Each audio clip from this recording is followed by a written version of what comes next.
Lo anticipado, está con nosotros el licenciado Juan Bosa. Juan, ¿cómo te va? Muy bien, gracias por la invitación. Vos tenés siempre una mirada distinta, es decir, realmente es como si estuvieras en una especie de atril mirando el horizonte, pero al mismo tiempo también estás viendo todo lo que aconteció en el pasado y eso abre una perspectiva que muchas veces no todos podemos ver. Así, ¿cómo lo estás viendo? A ver, contame. Bueno, te lo voy a contar en dos planos. Primero en el mundo y después a nivel nacional. ¿Qué estoy viendo en el mundo? Bueno, se ha acentuado algo que ya empezó años atrás, que es la formación de una nueva polarización, ¿verdad? Tenemos, antes, digamos, tuvimos la cortina de hierro, ¿verdad? Exacto. Con el famoso mundo comunista y el mundo occidental. Eso, el muro cae en el 89, bueno, ya conocemos todo esto. Se suponía que se venía el fin de la historia. Bueno, ahora la historia retomó su carril y vuelve el mundo a polarizarse. Sí, entonces, efectivamente fue eso. Claro, de un lado, lo que pasa es que el muro se cayó para los dos lados. Exactamente, se cayó para los dos lados y la globalización, que pareció que iba a ser una panacea universal eterna, bueno, ahora está, digamos, siendo cuestionada por esta nueva realidad. Entonces, nosotros ahora tenemos un mundo donde hay un predominio de China en un sentido y por supuesto continúa Estados Unidos en otro, pero luego tenemos a Rusia con su aventura en la invasión a Ucrania, pero también tenemos el conflicto en Medio Oriente, ¿verdad? Con todos los ataques que recibe Israel por parte de Hamas, de Hezbollah, es decir, todo el fundamentalismo terrorista islámico. Está siempre latente la posibilidad de una invasión a Taiwán por parte de China. Entonces, ¿qué es lo que vemos? Hay una convulsión como pocas veces vista. Claro, y de una gravedad que puede ser inusitada, terrible, si se profundizaran estas cuestiones. Frente a eso, pocos meses atrás, Alberto Fernández le dijo a Putin: estoy deseoso de que Argentina sea la puerta de ingreso para Rusia a Latinoamérica. Y bueno, y ahora tenemos a un Milei que claramente se alinea, por fortuna para todos nosotros, se alinea en lo que yo considero el lado correcto de la historia. El mundo libre. Se alinea con el mundo libre, con el mundo que no es autocrático, que está por las repúblicas, por el equilibrio de poderes. Bueno, todo eso es una enorme novedad. Breve paréntesis. Debemos recordar algo que se ha dicho pocas veces, que Argentina perdió la Segunda Guerra Mundial. Exacto. Porque Argentina se había alineado con el eje, exacto, coqueteando con una presunta o supuesta neutralidad que no era tal.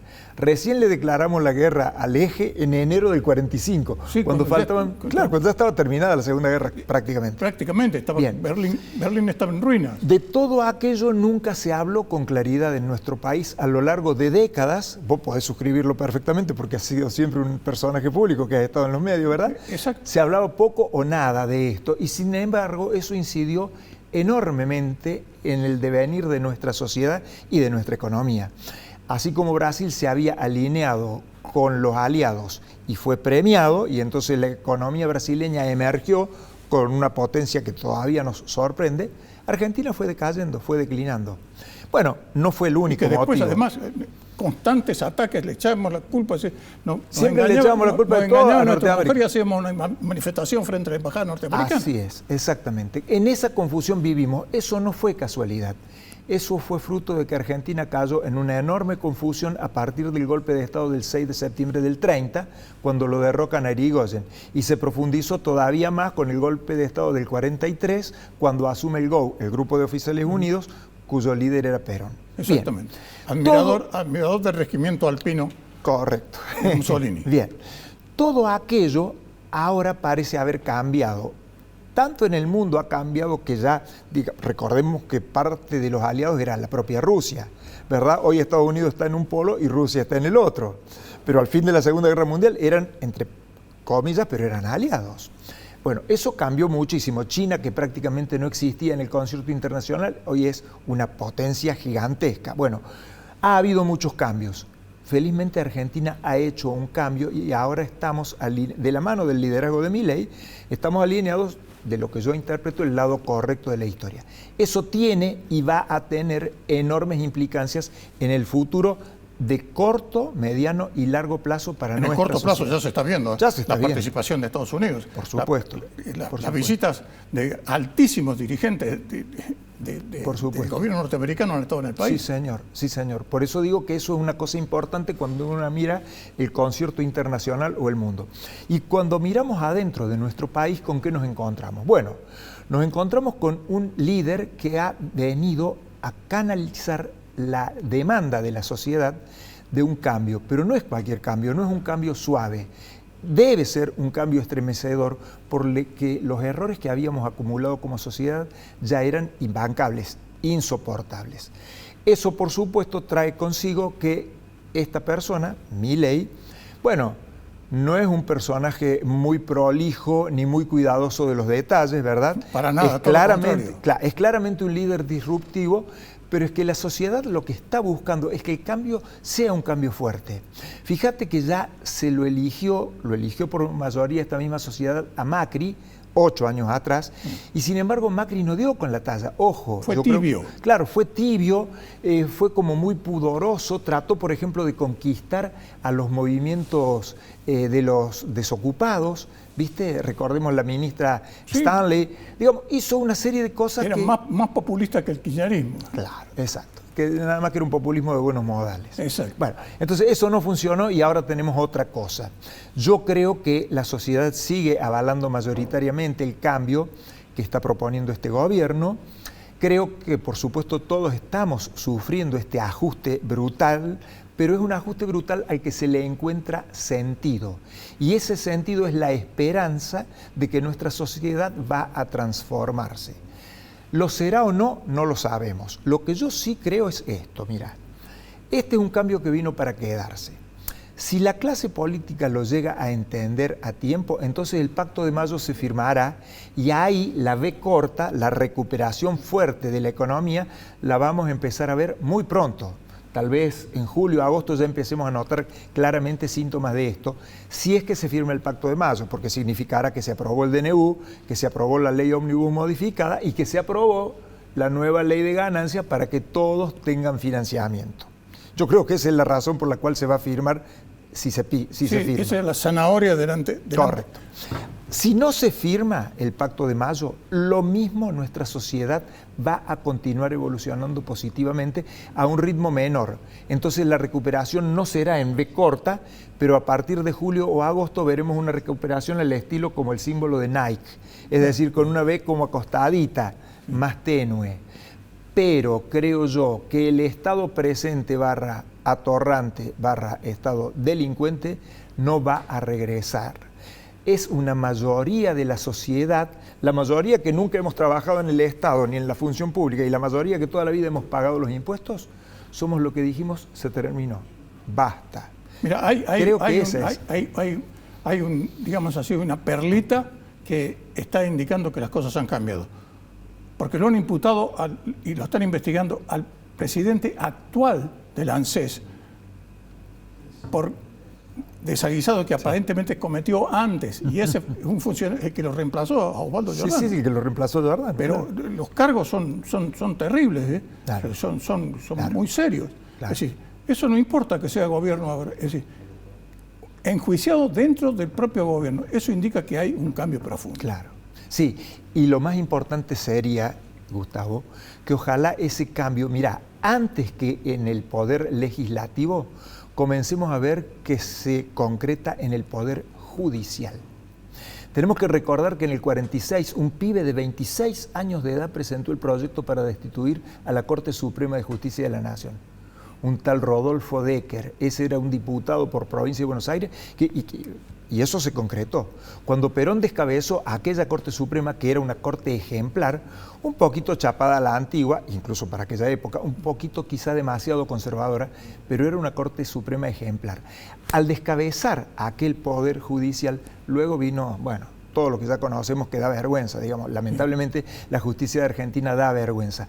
Ojalá también en ese sentido comencemos a reconstruirnos, porque no todo se le puede pedir a Milei, que es cabeza del poder ejecutivo. Efectivamente. También, digamos, los otros dos poderes tienen que reconstruirse y sanearse moralmente. Ahora, para eso es muy importante lo que pueda pasar con la postulación del hijo. Es bueno, muy importante. por eso mismo te lo no estoy... podemos tener eso, un juez con los antecedentes dudosos. Claro, dudosos, muy dudosos. Claro, exacto.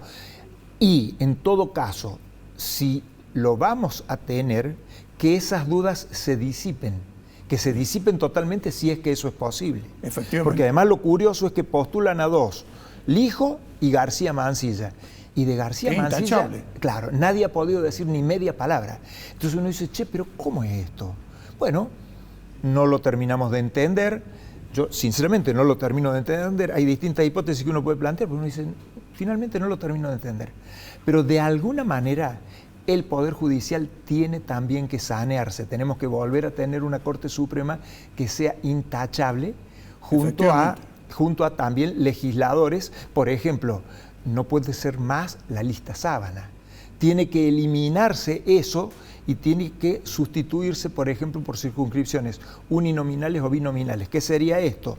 Que cada vez que vamos a votar a un candidato a diputado, sea alguien que vive cercano a nosotros y podemos saber por control social, sencillamente. ¿Cómo es en Estados Unidos? ¿Cómo es exactamente? Y la como gente es en Chile. Se queja al representante. Y como es en Chile. Claro. En Chile es circunscripción uninominal, acá podría ser uninominal, binominal, no es el tema.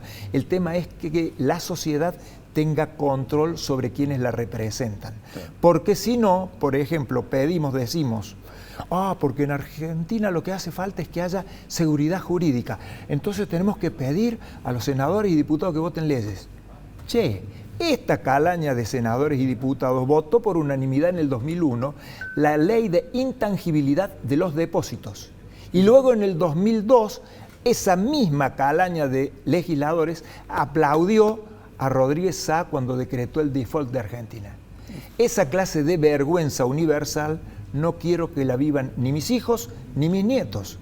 Creo que estamos en el momento justo para que nuestra sociedad se renueve, se saque de encima todas estas rémoras amorales y comencemos una nueva etapa. Y fíjate lo que está pasando con la Cámara de Senadores, con el tema de las dietas. Bueno, claro. Es una cosa vergonzosa. Por supuesto. Lo que está Bueno, porque muchas veces, ha sucedido muchas veces, pero nunca tanto de manera solapada, ladina, la manito de Moro. La manito de Querusa, como dice, utilizando el lunfardo. Milei estuvo perfecto, esa manito de Lustó, que es un impresentable de la política, impresentable desde siempre. Tal cual. Y lo bueno es que está floreciendo una nueva conciencia en la sociedad, fíjate vos, por un impacto tecnológico, las redes. Exacto. Que muchas veces han sido denominadas redes cloacales, porque sí, aparece mucha basura, pero en estas redes sociales todo es más transparente y todo aparece más rápido. Digamos, Moro, Lustó levantó la manito así y a los 2 minutos se estaba viendo en todos lados. Claro, sin duda. Entonces, todo esto significa que la sociedad está madurando aceleradamente. En mi forma de ver el tema, ya la maduración había empezado una década atrás como mínimo, por eso había sido electo Macri, que no pudo cumplir sus promesas. Bueno, y yo creo que ahora las chances de que emerjamos son muchas, más allá de que el Pacto de Mayo se firme o no. Si se firma, va a ser mucho mejor, pero si no se firma, aún así vamos a ir mejorando. Claro que ahí el sufrimiento social va a ser un poco más prolongado, pero bueno, ahí ya dependemos de gobernadores y legisladores que entiendan el mensaje del gobierno nacional y ojalá se sumen. Ojalá que esto sea efectivamente así, porque estando como están las cosas, esta situación social es una mecha con un fósforo muy cercano, ¿no? Y eso sería lo peor que puede suceder. Pero sin embargo, fíjate, si en diciembre nos hubieran dicho, che, mirá que es en serio que no va a haber más piquetes que ocupan la 9 de julio y cierran el tráfico, hubiéramos dicho, no, qué locura, es imposible. Se ha logrado. Este gobierno está logrando milagros como, por ejemplo, que la dirigencia universitaria convoque una marcha. Son absolutamente vergonzosos.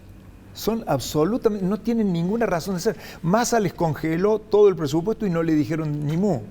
Ahora se la agarran con Milei, que recibió todo el problema. Y sin embargo, la sociedad sigue manteniéndose en calma. Y fíjate, mañana esa marcha tampoco va a ser exitosa y el gobierno de nuevo va a poder controlar la calle.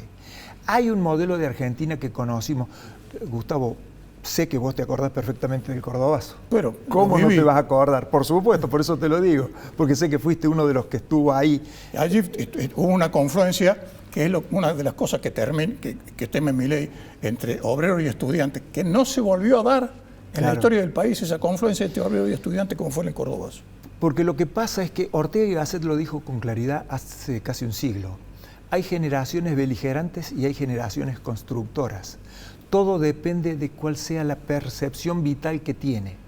La gente joven de hoy, de cualquier rango socioeconómico, desde el más humilde hasta el más encumbrado, están con el cambio que propone Milei. Porque las nuevas generaciones ya no quieren más conflictos. No quieren más lío. Y en cambio, en los 60, algo eran tan... Era la rebelión permanente. Claro, era la rebelión.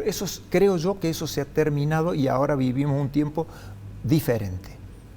Ojalá que sea así.